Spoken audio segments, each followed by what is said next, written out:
Ooh, the new analytics are in. Our viewership is really astounding as of late. We have people in Serbia, China, Japan, Ecuador, all tuning in to see me, the show. There are all manner of influential people showing interest. What's wrong with your voice? Are you feeling all right? I feel marvelous. As a matter of fact, I was just telling that to JJ over latte this morning about how great I've been feeling lately. Then Bobby De Niro stopped by and interrupted us. He's good people, that Bobby. He offered a little advice about the direction of our show. Both he and the J-Man seemed to feel that I should make a few changes. Yeah, I think so too.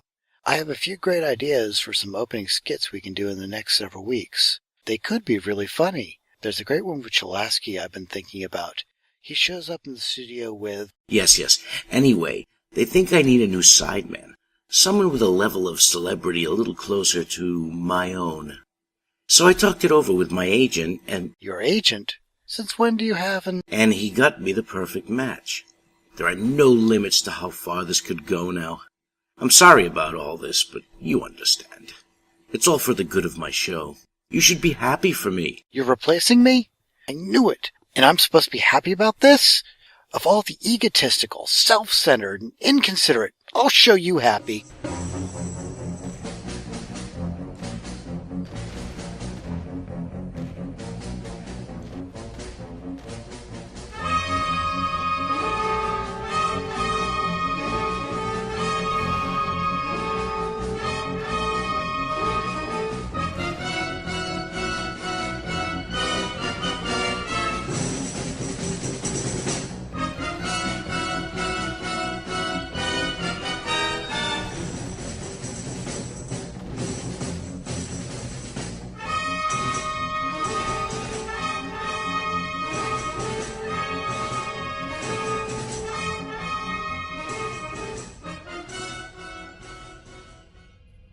Can you believe how disloyal he is?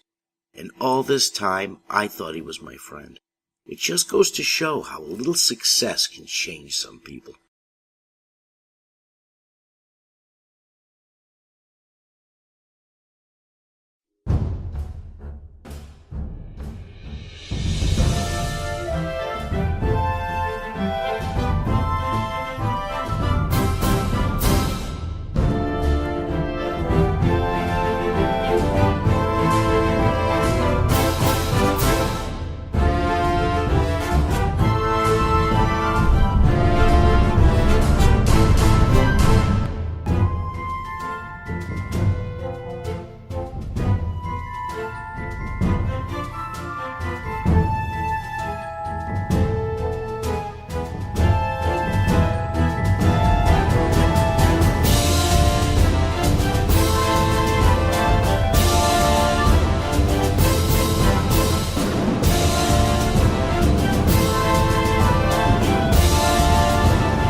Foundry changes, spotlights, interviews, and more tonight in the news. The newscast is also brought to you by Mr. Breen. Flash freezes 99.9% of household bacteria in a microsecond. Tonight we lead off with changes to the Foundry. A number of TOS-era objects were added to the editor, in addition to Tholians. These TOS objects are a console and several other decorative objects or sets. These additions, however, have been overshadowed by two major changes to the Foundry of late, which have caused a great stir in the game community at large and launched what this newsreader can only loosely call a heated debate in the forums and other media. The first change was to an NPC setting called Timid. This setting, in its original form, basically rendered an NPC unresponsive and immobile. This was changed so that if a timid mob was attacked, it would react by moving and fighting back. This has generated anger in some quarters, but this anger has bled into a second, larger change to the Foundry reward system. This second change removed from the game the Foundry wrapper, which had granted fleet marks and dilithium every 30 minutes to players. This has been changed so that all qualifying missions award dilithium based on their average playtimes. Spotlight missions, in addition to this average playtime reward, are also supposed to, once every 24 hours, reward an additional 1440 dilithium and a scaled amount of energy credits. This, however, does not seem to be occurring, as the special reward seems to be going off, but not the playtime and the energy credit reward. This change, however, completely removed fleet marks from the equation. The removal of these fleet marks has become a contentious point, as many small fleets use this in order to supplement their ability to proceed in their starbase construction. This is an ongoing story, and later updates very likely will occur. Additionally, Star Trek Online was announced as the best free MMO of 2012 by MMORPG Center. Congratulations to everybody on the Star Trek Online team. The Foundry Challenge 5 winner was announced. That winner was Spectres Episode 6 by Hippie John. This mission's also a spotlight mission. Foundry Challenge 6 was announced. This will involve the Thalians. This challenge ends on February 27th, 2013, so hurry if you wish to enter the fray. Information on this can be found in the forums. Ask Cryptics for both January and February were released. The January release featured a question regarding UI improvements for searching for missions, which was stated it was being looked into, whereas the February Ask Cryptic had no real news regarding anything Foundry related. We saw Starbase and Embassy feature projects come up. Feature Project 12 added additional staffing to the bases. Federation players got exocomps in their starbase, whereas the Klingons got Pharisians. Project 13 added additional customizations to the interior, allowing Federation players to see deep into the bowels of their station, whereas Klingon stations got upgraded staircase railings with decorations along with them. Another Embassy project has also gone live, and this adds more decorative aspects to the stairwells of starbases, adding sitting areas and aquariums. The temporal lockbox went away. This lockbox was replaced with the Dominion lockbox, which within it contained a Jem'Hadar heavy escort carrier, cross-faction starship consoles, new dilithium mining claim packages, VIP customers and preferred customers. These allow players to go to the dilithium mining event in the Beta Ursae sector, which would allow them to mine a richer vein of dilithium and thereby get a larger amount of dilithium crystals out of it. Also in the pack are Phase Polarian weapons, Gamma Quadrant and Reinforcement Duty Officer packs, a Jem'Hadar Dreadnought carrier, and Jem'Hadar ground and space set upgrades to allow you to turn your awarded Jem'Hadar sets into Mark 12 sets. Also a Jem'Hadar wide-area minigun, and companion pets and more nano-energy cells. Star Trek Online is also offering the Halolita Doff again to any player who attends the Creation Events Grand Slam convention that is occurring before this podcast. Details for those who attended can be located on Star Trek Online's news archive. Dan Stahl also released a new State of the Game. This State of the Game reviewed where the game was from where it was when it started and led into our 3rd anniversary event. This event saw release of a new episode, Temporal Ambassador, as well as granting players the ability to earn a Tier 3 and Tier 5 ship of their faction. For Federation players, it was the Ambassador class. For the Klingons, it's the Camarang class battlecruiser. These, presently, are not available in the Foundry. The 3rd anniversary video was released, at the end of which was teased with a distinctively Romulan banner, the words "March Beneath the Raptor's Wings, May 2013. This lit off waves of speculation throughout the community as to what we will see come May. Additionally, in regards to the ships, fleet versions have been released to be purchased. These are obviously upgraded versions of the ships that can be obtained through playing the mission. Also, a new ship pack was teased as well, the fabled Andorian cruisers that we've been watching for several years. It appears that there will now be 3 variations on this theme, much like the Vesta and the Odyssey classes, and they will be C-Store releases. Details should be released to the community soon after this podcast goes live. The spotlights that have occurred since our last broadcast. For the Federation, we have First Cause, Then Effect by Rogue Enterprise. Spectres, Episode 6, the winner of Foundry Challenge 5. For the Klingons, we had the Klingon Honor Carol by Ceridium, Vulture Wheel by Darren Kitlor, and Storm Clouds, Episode 1 of 5 by Dark Frontiers. Interviews. There have been interviews all around. Deck 8 interviewed Brandflakes. A number of Priority 1 supplementals were broadcast, featuring Jesse Heinig and Captain Gecko. Massively Speaking interviewed Daniel Stahl. Dan also spoke with Gamer's Book, Gamer's Radar, Massively, MMO Bomb, MMO Reporter, MMO RPG, MMO Site, and OCI Group. While it's not much of an interview, Destructoid's Mass Tactics did perform several live playthroughs of the game come the anniversary period. The G&T Show interviewed Cryptic Kestrel, and one of the newest podcasts featuring some of our former interviewees, the Foundry Roundtable, interviewed Brandflakes on their inaugural episode. And finally, just recently announced, StarTrek.com is giving away a movie poster for the forthcoming Paramount release of Star Trek Into Darkness, the details of which can be found in a news post on the Star Trek Online page. And with that, that is the news.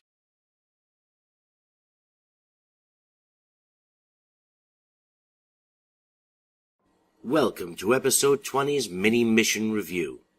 Because it's our 20th show and because we have no author interview tonight, we decided to review the missions of two relatively new authors as a welcome into the Foundry. First up is Finding Lascaux by Gulberat. I had no idea that this mission existed until Kirkfat encouraged me to play it. He had such strong feelings about it and so much to say that I'm leaving the bulk of the review to him. Let's begin with story. Your mission is to aid the Cardassian government in unraveling the mystery of the Pac-led species. And what a mystery it is. This mission had an incredible story, not simply because of the plot or the characters or the twists. What made this story really stand out was how a player can use the Foundry to create a backstory for an entire civilization, simply based on their appearance in one episode of Next Gen. I went into this mission expecting to laugh at Pac-leds or get owned by a clever one. Instead, I learned so much about their biology, their psychology, and even their physiology. On top of that, I explored their culture, history, and even social customs. To think, the species was basically used for comic relief. Then they were thrown into STO with no explanation for why they are there as Federation captains.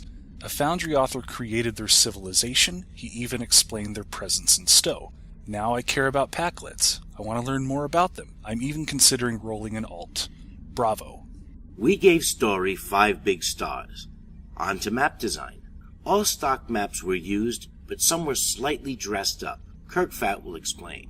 I thought the maps were pretty good for an author's first mission. There are some rough spots as far as item placement goes, but they could be easily fixed. A few of the maps seemed unnecessary, but I'll talk about that when we get to tech. The Cardassian map was really used well. We gave map design 4 stars. On to tech. I found a few puzzles interesting, particularly one where a knowledge of binary, trinary, and hexadecimal was needed to proceed. Even though I studied binary and hex in college, I left it to my science officer. I was already over an hour into this mission, and even though I had thought it was amazing, I was too fatigued at this point to be doing any conversions. I encountered no bugs. The mission was designed well. My only real complaint relates to the sheer number of map transitions, especially early on. It seemed like the first 10 minutes of the mission made me go to a map, do one thing, and then go to a different map and do one thing. Sometimes this is just an author's preference, such as wanting their missions to look more like the shows, where we see ships leaving the system after transporting people up from the ground. I can appreciate that when it's rare, but not when it happens 2 or 3 times in a row. Otherwise, tech was solid. We gave tech 4 stars. On to difficulty. I felt that this author was so in love with this intricate and detailed storyline that the battle was thrown in to give a player more to do than just read. Even though the enemies fit the story, it was a massacre for me. I did it in a Jem'Hadar dreadnought and ran through them like they weren't even there. This, I hate to say, might be the weakest category. My Defiant never dropped below 96%. I understand why the combat was thrown in to break up the long sections of reading, but I found myself bored, not feeling very threatened and just wanting the ships to explode so I could return to the story. The last fight with the Borg probes was like shooting fish in a barrel. Difficulty? Well, 2.5 stars. Stay tuned for our second offering, following the dev interview segment.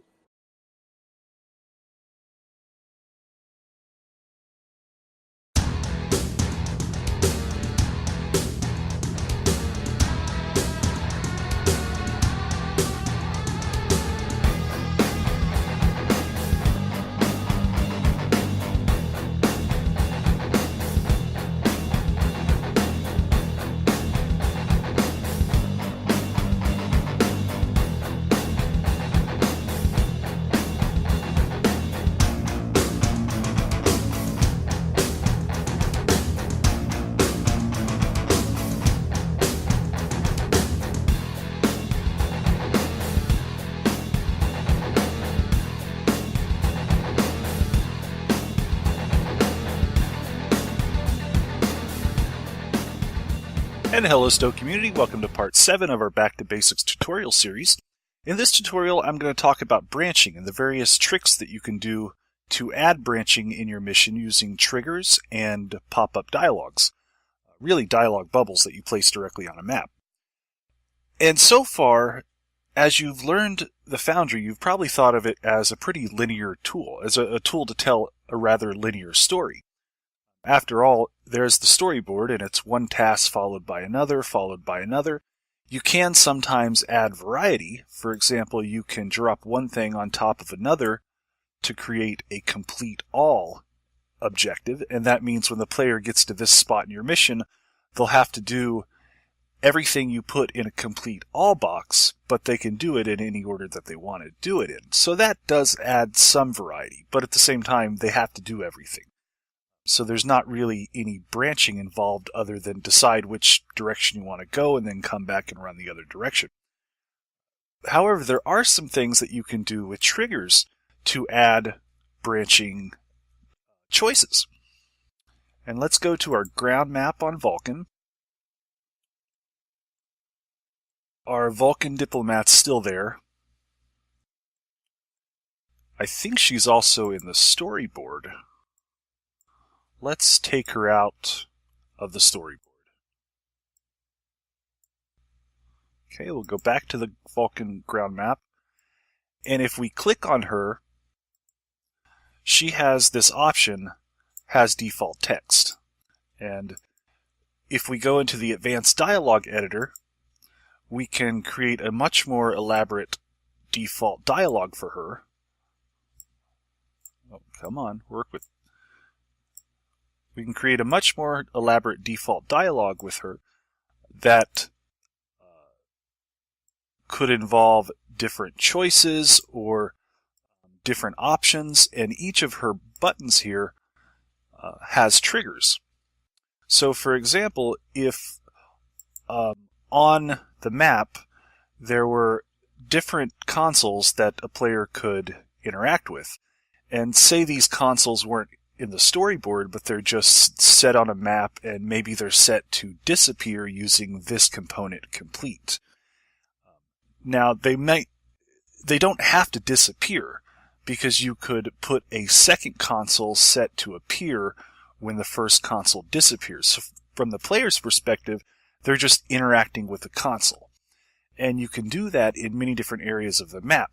Now with our Vulcan diplomat, depending upon what the character does, say he goes and scans one console, returns to the Vulcan diplomat, she could say something totally different, or have what you can think of as the cryptic green button response, right when there's an NPC and they say, "How is your day? Have you solved the mystery?" And then there's nothing else that they say. But if you discover a clue and you come back to that NPC, then there's this green text, this additional option to say, "I have found a clue," or maybe it's an additional question you could ask the NPC. And so there's a lot that you can do with that just in the map tab here. But another thing that we can do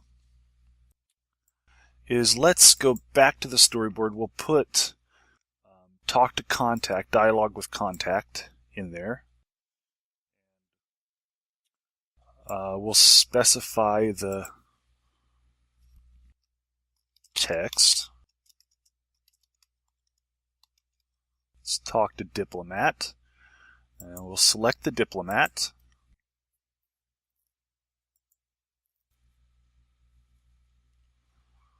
Stowe's servers are over capacity right now, so this is why the Foundry is so sluggish.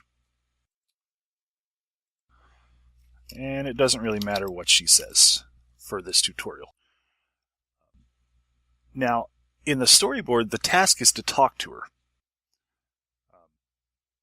And then after we talk to her, let's say we want to reach a marker, and let's pretend that we've put a marker, somewhere over here, or somewhere up here. So the task for the player to do is talk to the Vulcan diplomat and then go reach a marker. Well, depending on what the diplomat says, and depending upon the triggers, you could have a lot of stuff happen in between talking to the diplomat and reaching the marker. So for example, if we go to details and we search for invisible objects, you could put 2 invisible objects at the same spot. Let's call the first one choice A, and then we'll put a second one in called choice B.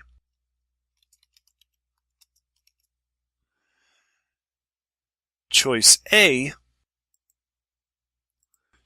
will set it to appear when an objective is complete, and that objective will be talk to the Vulcan diplomat. Same thing with choice B. It will become visible when an objective is complete, and that objective is talk to the diplomat. Now here's where the tricky part comes in. I want one to be a choice. I want one of the choices to disappear when the other choice is made, so that the choice doesn't just hang around.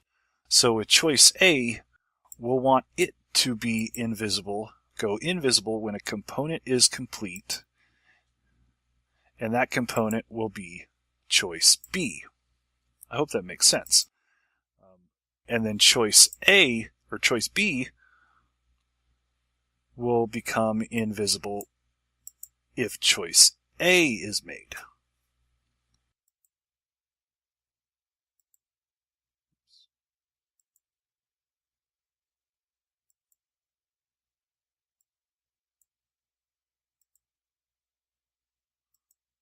Oh, the Foundry is so sluggish. Alright, so now what happens is, depending upon the choice that the player makes, all kinds of other stuff could happen. So let's say the choice A is picked. Well, that could be followed by a group of enemies that beam in the map, and they're set to appear when that component is complete, when the choice A component is complete. Or if the choice B component is complete, something else could happen. Say, a character could have a different dialogue appear with the dialogue bubbles that you place directly on a map. These guys. Okay, this is not going to respond very well. I'm just going to explain it. So the dialogue bubbles, they can be set to appear with component completes, and you can see kind of what you could do with this, where you can create a string of different branches depending on the components that are completed and the choices that a player makes. You could also send a player different directions around a map. For instance, if it's do you want to go right or do you want to go left, and then all the different triggers can happen on different parts of the map. So the player doesn't always have to go to the same spot.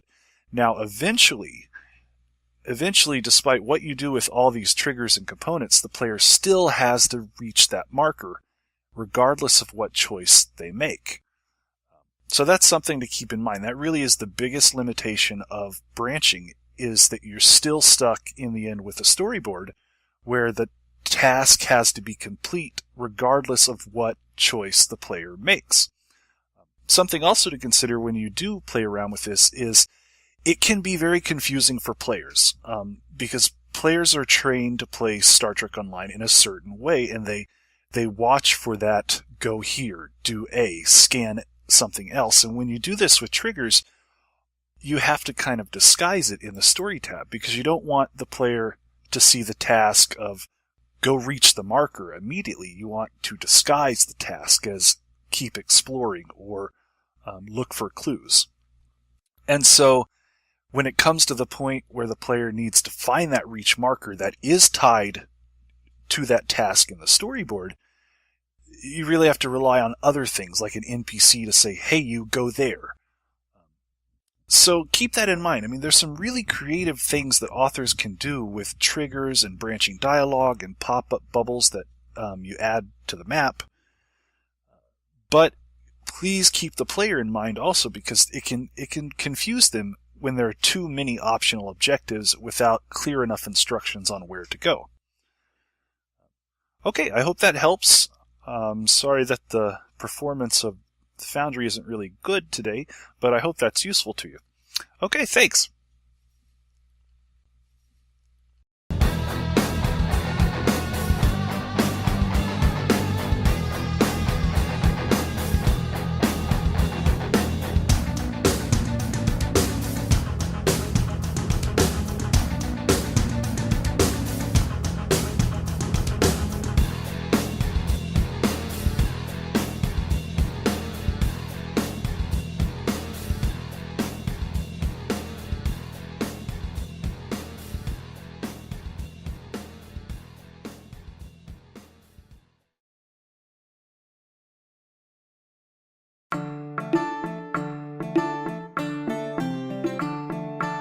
Hey everyone, welcome to PrimetimeUGC Special Developer Interview.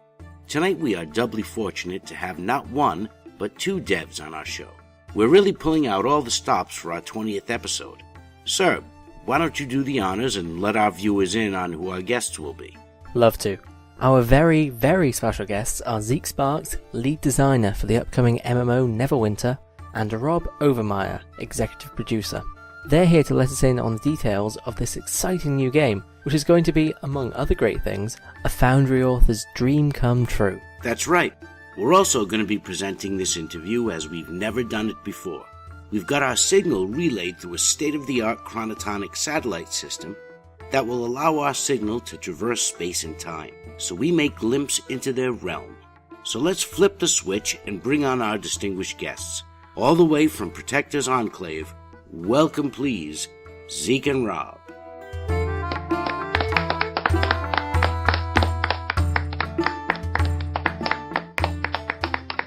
I suppose the biggest question is, what's the Foundry in Neverwinter? What's your take on UGC tools? My take is that the Foundry, it's sort of a generic answer, I guess, but it's true, is the Foundry enables authors, creative types, and people who want to tell stories to do exactly that, to create their own worlds, to expand the story in Neverwinter, to tell classic parts of the story, to recreate their favorite modules from the pen and paper. And the Foundry gives them, or at least we want the Foundry to be available for everyone to be able to do exactly that. Another important thing to us is that it's not a standalone tool or a standalone game. It's integrated right in with all the regular content. So when you are adding to the world, you are actually adding to the world. You are hooked into the main world that everybody else is going to experience, and you don't have to go to special servers or anything like that. Right, so in that way it kind of differs from the STO version. In that it's sort of integrated better. Yeah, I think in STO there's sector space you can go to that has missions in it, and there's not a lot of hook points into, say, like Earth space or any of the main hubs, right? Right. So what we've done for Neverwinter is we really took that next step and enabled players to use as much as possible. It sort of makes sense in the zone to use as parts of their mission. Doors that are in Protector's Enclave, for instance, is a hub. People will be using those and they won't have to go to a different map. Players can interact and talk to contact that everybody else is generally talking to in the map as well. And it's sort of seamless, right? You can do UGC content, Foundry content right alongside of all of the missions that you're getting from sort of the normal game path content and in the same space. I have a couple of questions in from Twitter as well, so I want to try and get to them. First one will be, how will Foundry handle custom items and monsters? And he says he knows that the visual or level design assets must be reused, but are there any sort of ways of creating your own custom items and monsters, that sort of thing? Right. So because it is part of the game world and on the game server that everybody else is on, unlike, I think, Neverwinter 2, which was private servers or private worlds, players won't be creating their own loots and items to give out as rewards. We do definitely have rewards and good rewards for the Foundry missions, but they're not so much in the way of custom or player-made loot. There are items that players can definitely make in their missions to tell their story, but I don't think that's the question that person's asking. Well, I think there's another hunk of questions that can get brought up with that, which is what's your ability to customize or to make new critters and encounters and things like that. So what we've done is we've given access to almost everything that we've used in the game to build the game. So anything that you've seen us use, you'll be able to get to. I mean, for the most part, you'll be able to get to in the Foundry, use to tell your own missions. And then we also have other editing tools. There is a costume editor in there, so you can get in and you can mess around with some pretty powerful things. We put a lot of control in the hands of the player when they're doing stuff like that. So, not all of our pieces work well together in the costume editor, for instance. But instead of restricting all that, we err on giving the ability to players to do what they can with what is in there. And you can make some pretty interesting stuff. And then you can take those costumes and apply them to critters that we have provided that are balanced for the game. So you can't quite make a critter from scratch, but you can make a distinct looking group that behaves in a particular way, that has a particular style of combat to help you tell your story. And maybe that'll help answer what they were getting at as well. Yeah.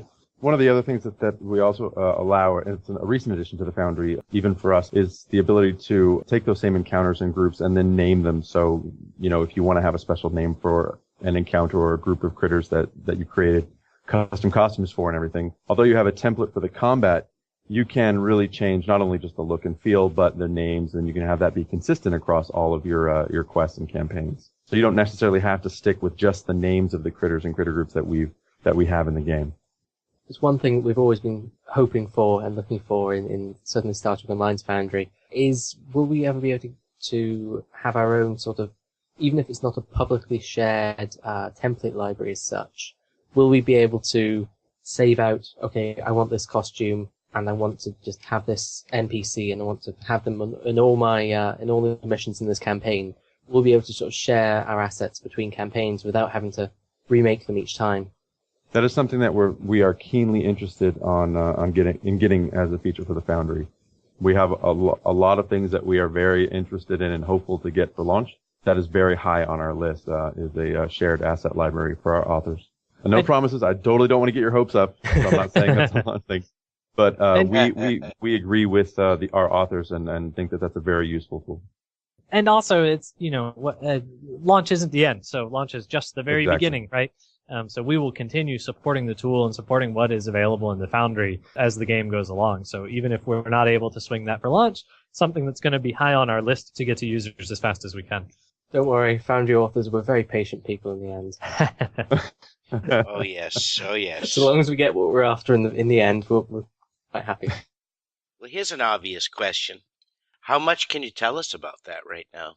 We've always got to try to keep our marketing handlers happy. So we can't get into too many details. But I think we've talked about it a little bit already, haven't we, Rob? So you've probably got a pretty good idea of. Yeah, we're definitely taking the tools to. There's going to be some marketing coming up fairly soon for Foundry specifically, but. We're going to talk a little bit about sort of what we're doing now and then our goals. So today we just released a new patch to our Foundry testers, and it's essentially we're 80% there. We have a ton of new features, a ton of new things in the editor, things that are going to make it faster, a lot of stuff on the back end that makes it more efficient in the editing process and a lot cheaper. That stuff's really boring, but wholly from the ground up changed the UI and improved it. It has a brand new look, and all of the editors are, I think, a lot easier than what they were even initially when we started doing some alpha testing for the Foundry. I think a lot of the core features are still the same, costume and character customization, encounters, but we also do want to push the envelope for some of our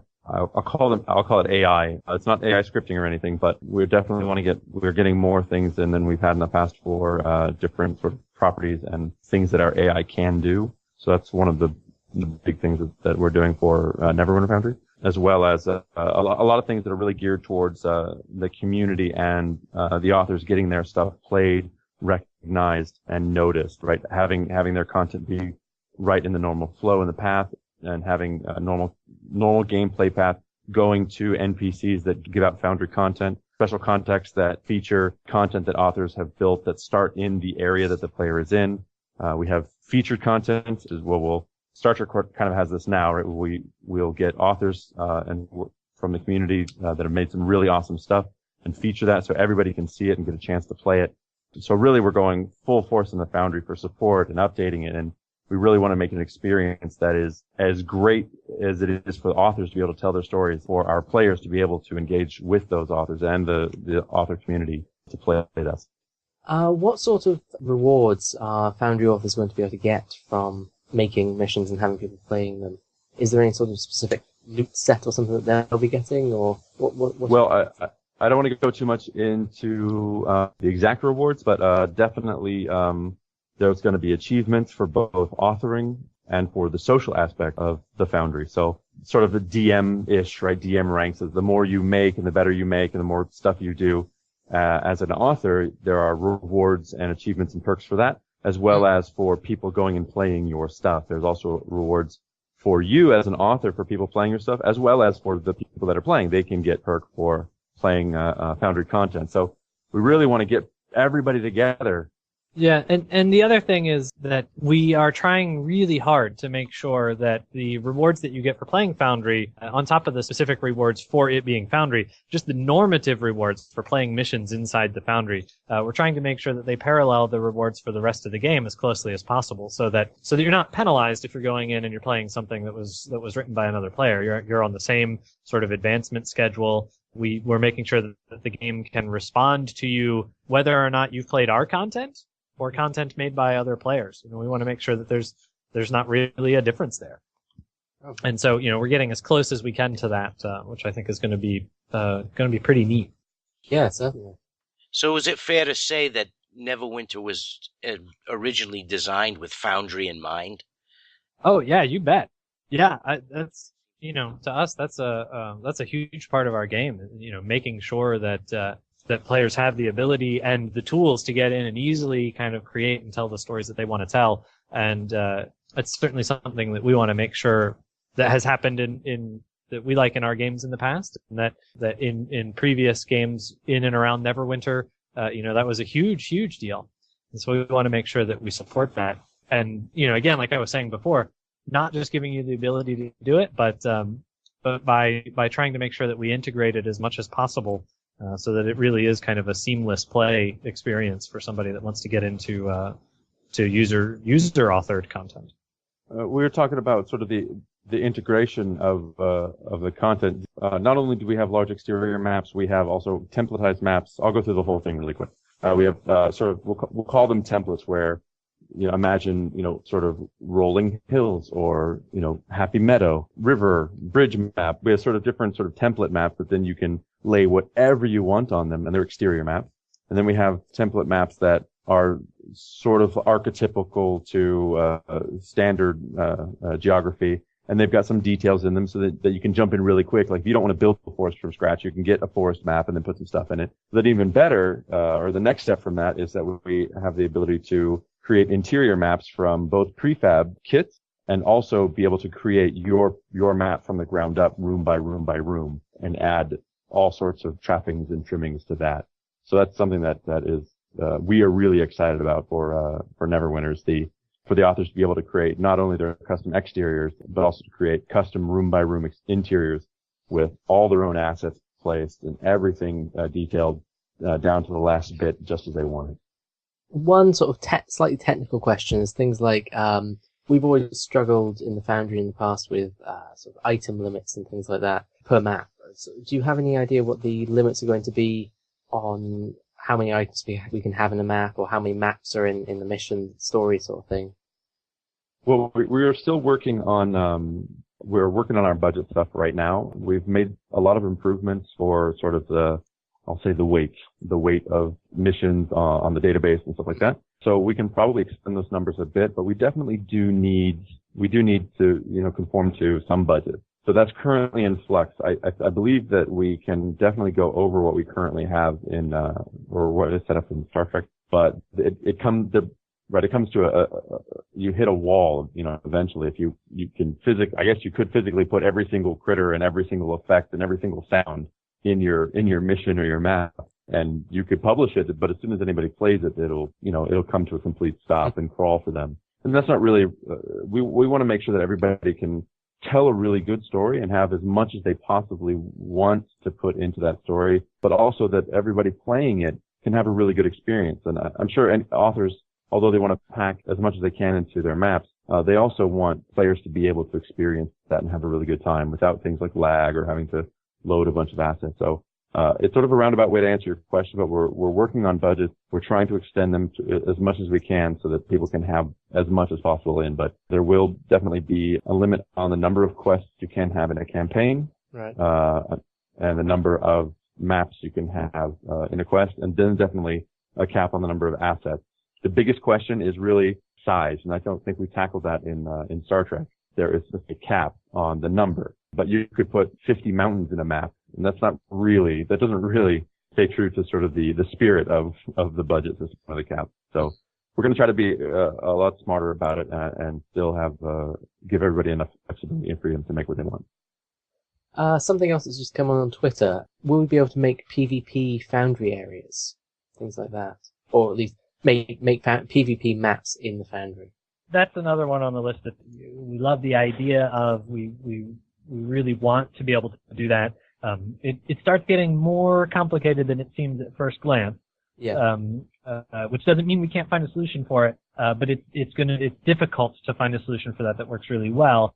That's the kind of thing that it is on our list and we want to do and we want to support. Is it going to make launch? Maybe not, probably not, but it's definitely on our radar and it's something that we think is really cool. When will, in beta anyway, when will the beta testers be able to get into the Foundry into the Foundry editor rather?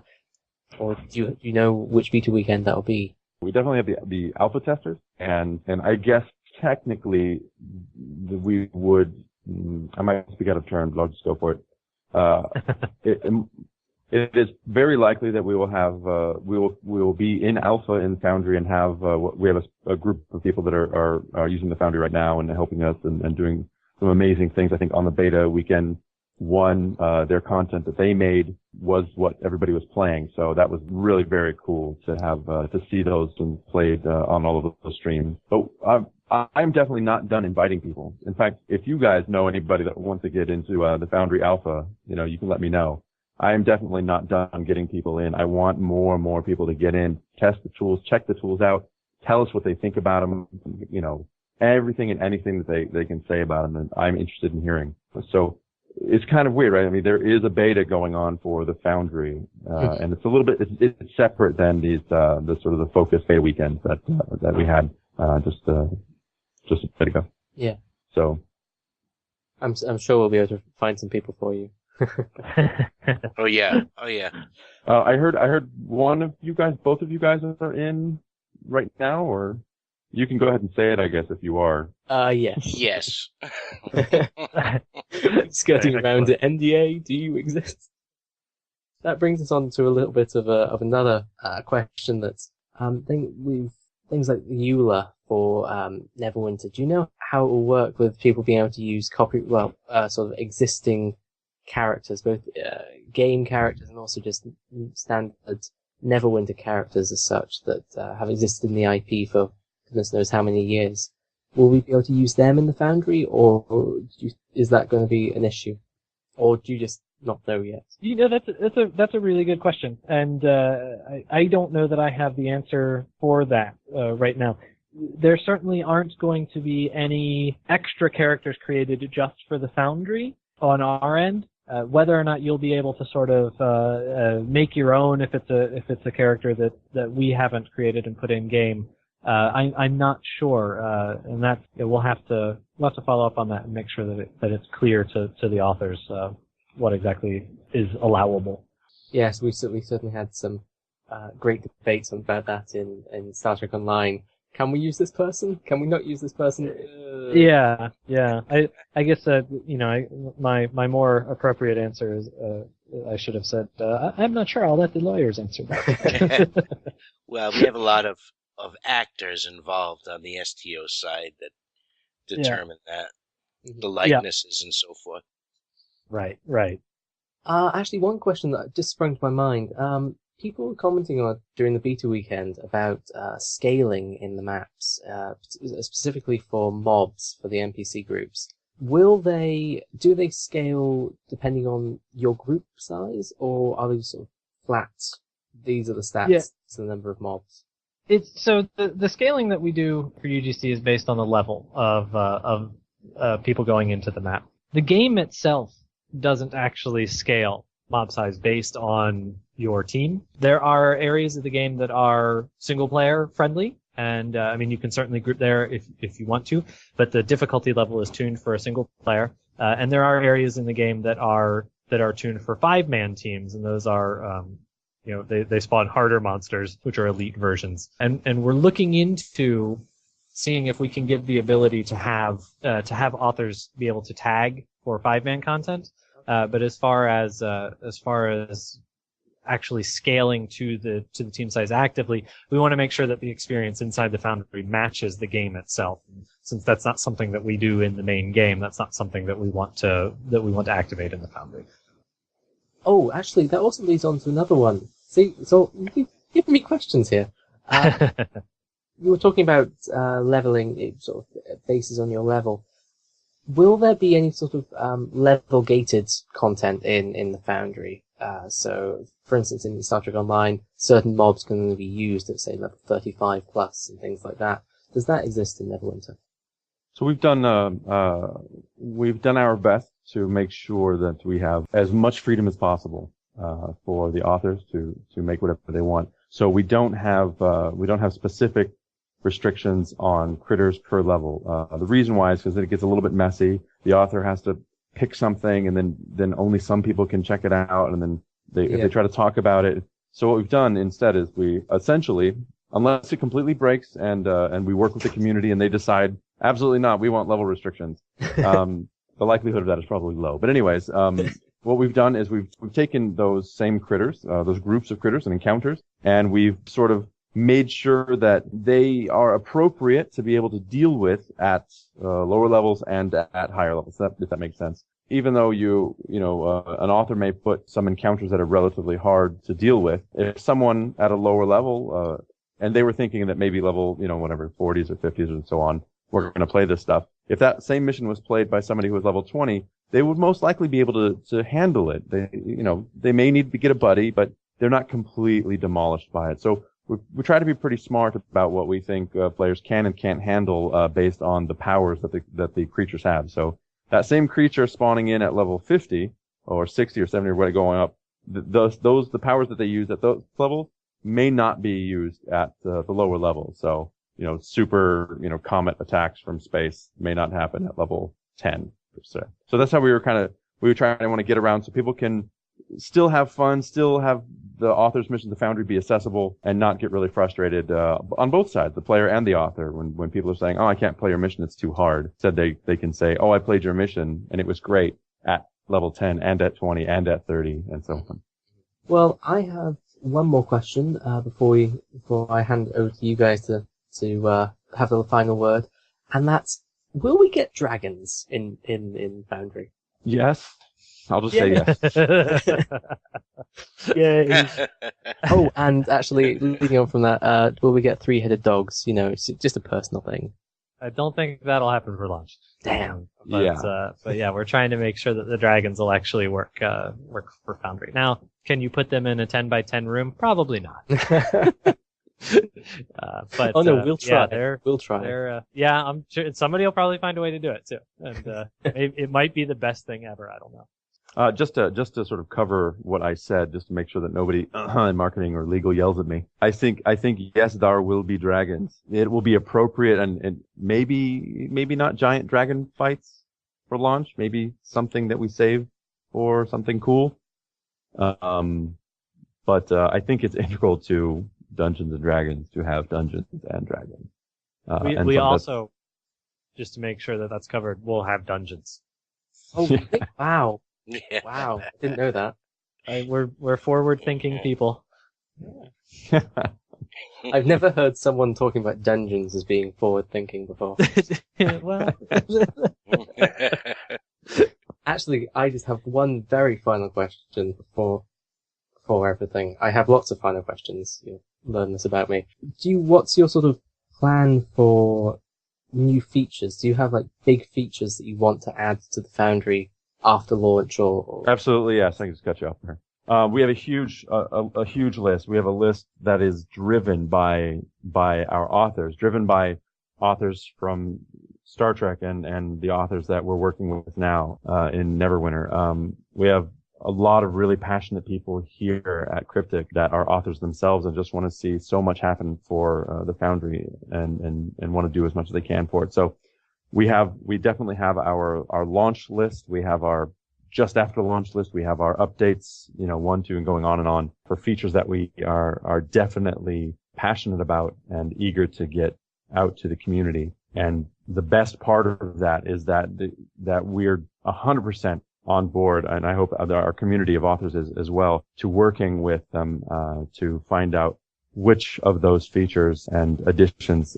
they want most and what they want first versus second. So, or if we were completely wrong, and here's the new list. That's one of the great things that's exciting about developing MMOs is, we plan for the future and we know what we think will be good and what we think will make the community happy.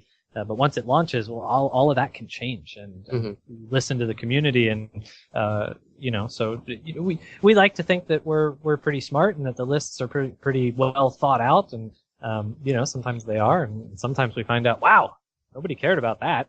Well, let's not do that anymore. Let's do this other thing instead.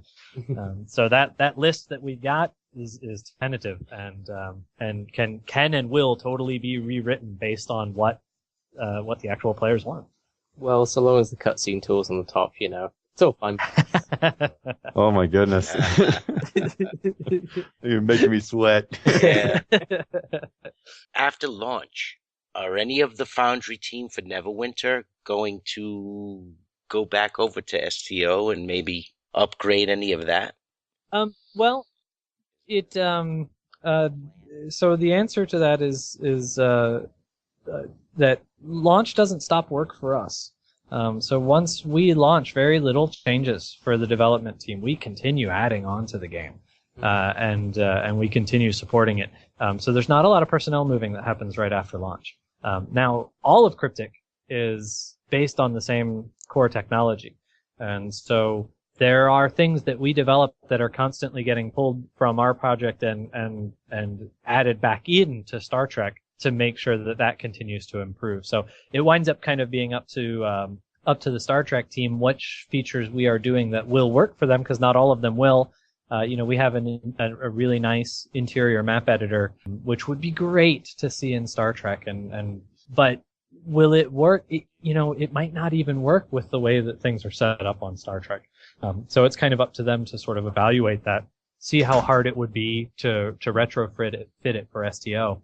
But that happens constantly. We have code and information and ideas going from team to team and being adopted all the time. But as far as team size, everybody that you're stuck with right now, you're stuck with for a long time after launch. We don't like to move things around very much. So.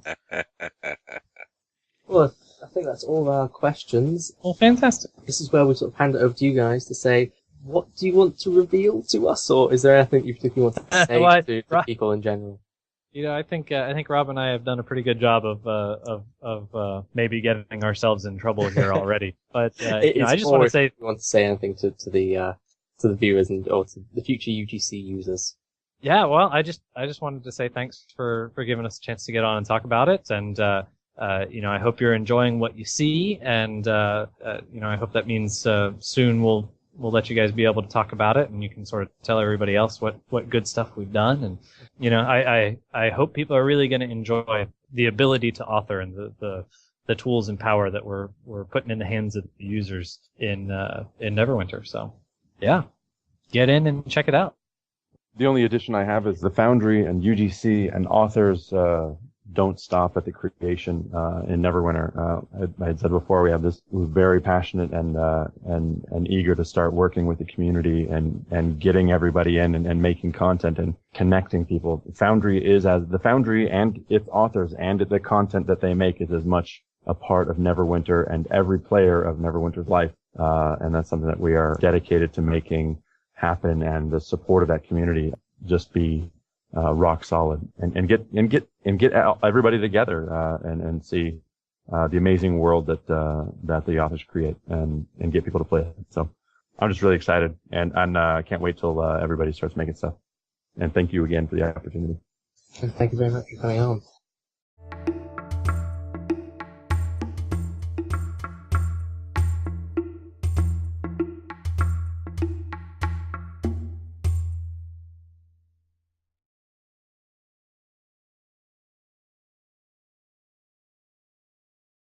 Our second mission tonight is Return to Armageddon by Bluedarky.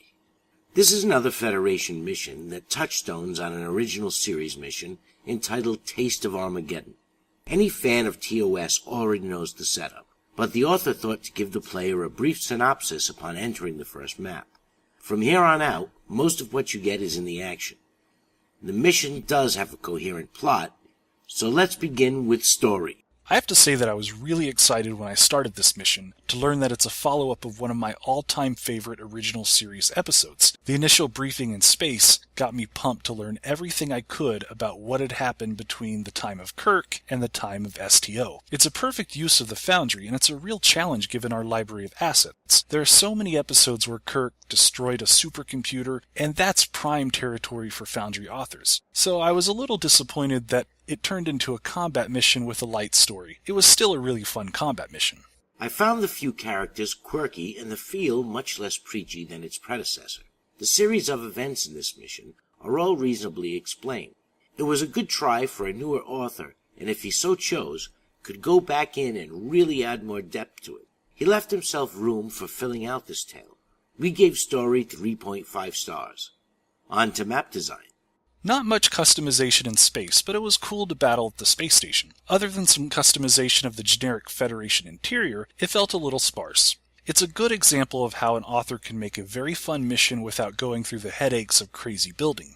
Again, it takes time and more familiarity with all that the Foundry can do, and sometimes not do, to be able to pull off truly original maps. We gave map design another 3.5. On to tech. It was very straightforward. I appreciated the use of a few branching dialogues as well as very clear instructions on what to do and where to go. Still, not a lot of bells and whistles like complex triggers. On the other hand, I didn't hit any of the crazy bugs or unclear instructions associated with those bells and whistles. This story did not lend itself to need much in the way of tricorder scanning and console clicking, though it might have been fun to see an updated casualty-producing gadget. That kind of expertise comes with more practice. We gave tech 3.5 again. Now on to difficulty. This is where the mission shines. I thought combat was fun, exciting, and very well balanced. It was a challenge, and I enjoyed the challenge. Yes, Bluedarky nails it here. Well-placed mobs and a good balance of levels and spawns made for a challenging and fun series of battles. Though not mentioned earlier, this mission was no epic, lasting only about 30 minutes. So my recommendation is to leave the battles as is and work on filling out the story and playing with the maps. Difficulty did not merit 3.5 stars. We gave it 5. Please go forth and play and create Foundry content. This has been the Mini Mission Review on PrimetimeUGC.